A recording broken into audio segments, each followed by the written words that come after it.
This was a new one this week for me. Bear Bachmeier, the BYU quarterback, officially compared to Tim Tebow. Fox, I'm watching Big Noon Kickoff this weekend, as I always do.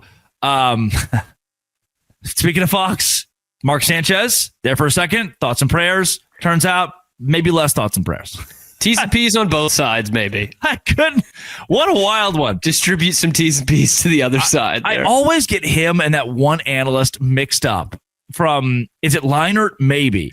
He looks super similar. Leinert's another one of them. Yeah. Yeah, where I'm like, oh, man. As soon as I saw the Mark Sanchez news, I was like, dang. Basically back-to-back at USC, so maybe that's it. And John David Booty was in between. General's brother. Orlovsky tweeted like, man, salt of the earth, good guy. Cannot believe this is happening to Mark Sanchez. An hour later, like, no suspect in custody except for Mark Sanchez. Well, dude, look, have you ever I ordered DoorDash the other day, and it just took forever to get there, and they were circling my neighborhood, and I give exact directions on how to get there, and then it's cold. Like, there but for the grace of God go all of us, you know?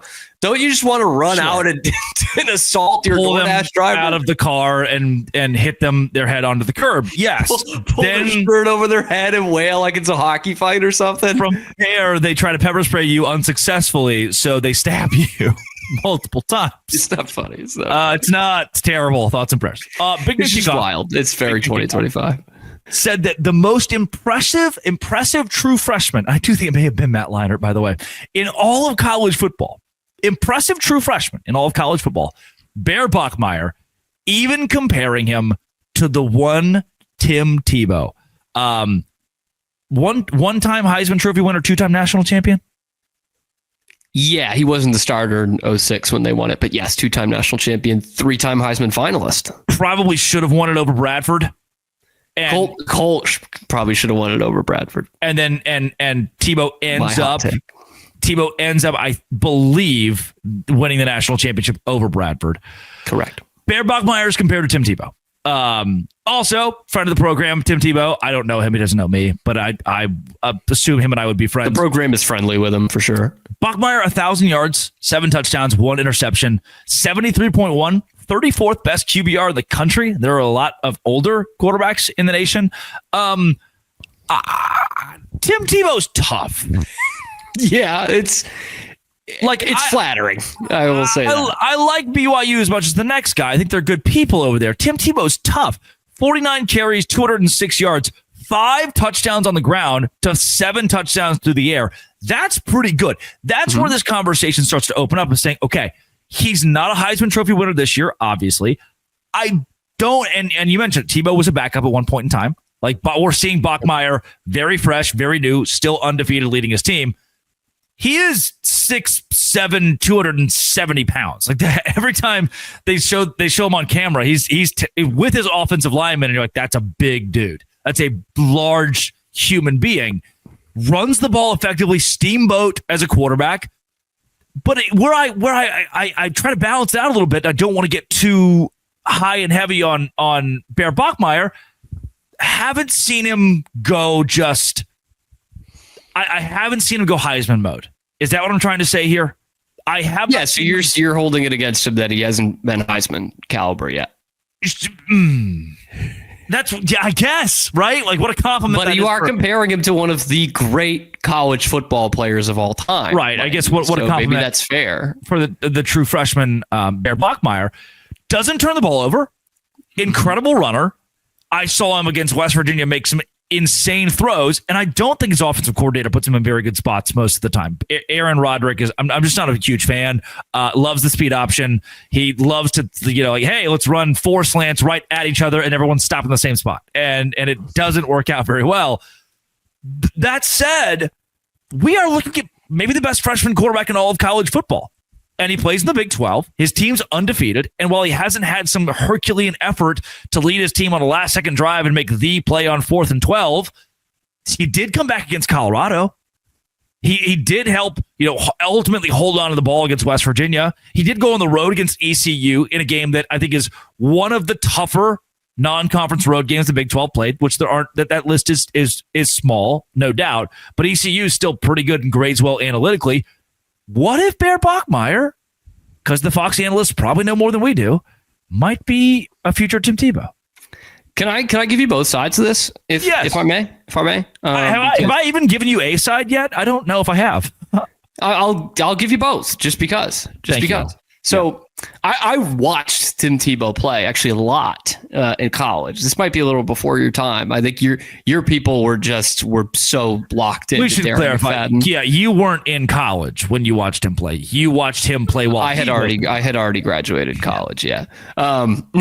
You're right. I was a young buck, but I watched quite a bit of Tim Tebow. And dude, I mean, this is no hot take. He was electrifying, right? Like, and the fundamentals were horrid. Like, he did not throw the ball in a pretty way at all, and that never changed in his college career. Bachmeier's a little bit better off at that already, but he just doesn't have the electricity yet. And again, we're talking about one of the 10 or 15 most electric players in college football history in Tim Tebow, and Bear Bachmeier is not that. So I think that's probably a bridge too far. It would not be unlike saying, that Arch looks like Vince Young. It's okay. Yeah, he can run a little bit, but let's pump the brakes here. Now, the flip side of this is when Tim Tebow won the Heisman as a sophomore, his first season starting in 2007, he had an offensive roster that BYU does not have. And he did it in a very positive way. I mean, you're talking Percy Harvin, the late Aaron Hernandez. But he had wide receivers. He had 4 wide receivers that went on to play in the NFL. He had 2 running backs that went on to play in the NFL. He had a tight end in Hernandez that went on to play in the NFL. Like, the dude had what else did that guy get into? Talent. I think he was into painting.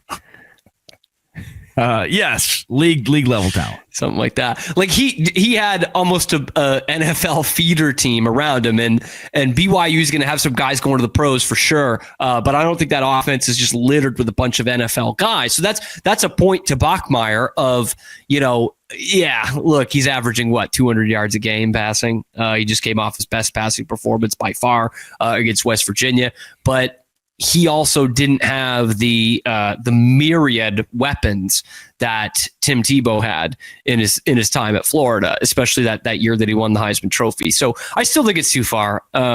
Look, I got to say, I was impressed. I was impressed with Bear on Friday night. We've been holding it to when's he going to play somebody? When's he going to have a big game throwing the ball? He's going to need that at some point. And he had that, man. West Virginia sucks, but he ripped them to shreds, man. He ripped them to shreds. It's a Big 12 game, and he's looked pretty dang good in his 2 Big 12 games. So he's not Tim Tebow, but that's also not a bad thing. Through 5 games from Greg Wrubell, voice of the Cougars, BYU QB Bear Bachmeier has yet to throw more than 2 consecutive incompletions at any point.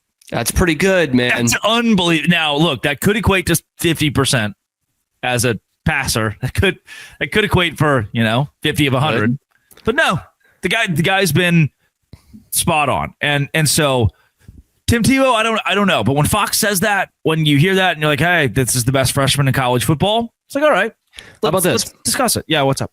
Fox also earlier this year compared Sawyer Robertson to Josh Allen. Which one of those comps do you think is closer?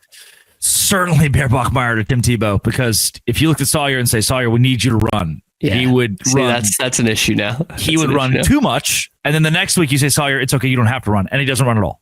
So I don't know. My man Saw Dog, he just run a little bit more. You're doing everything else perfect. Like, literally everything else is perfect. Just a little bit more, man. Just a little more.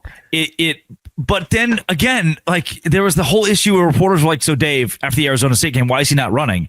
Then the Oklahoma State game is like, stop. Too much. You don't have to do all that. Just find the happy medium, and he can't. It's either all or nothing, and it's just not Josh Allen.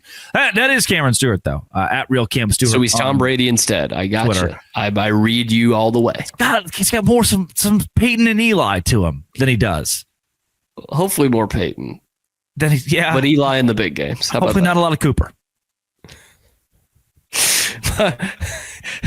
By the way, my fiance absolutely dumped on Cooper Manning the other day. It came completely out of nowhere. She was like, did we see the one that was like the loser who wasn't successful? I was like, wow. All right.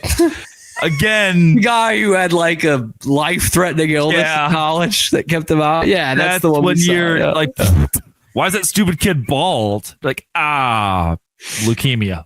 You know that. That's like maybe we don't say those things until we know the context. I'm like, look, he's got a beautiful family, man. You know, successful, but a son who's not very good at football, maybe. Yeah, well, this has been It Always Will Be Locked. You and I will have that in common.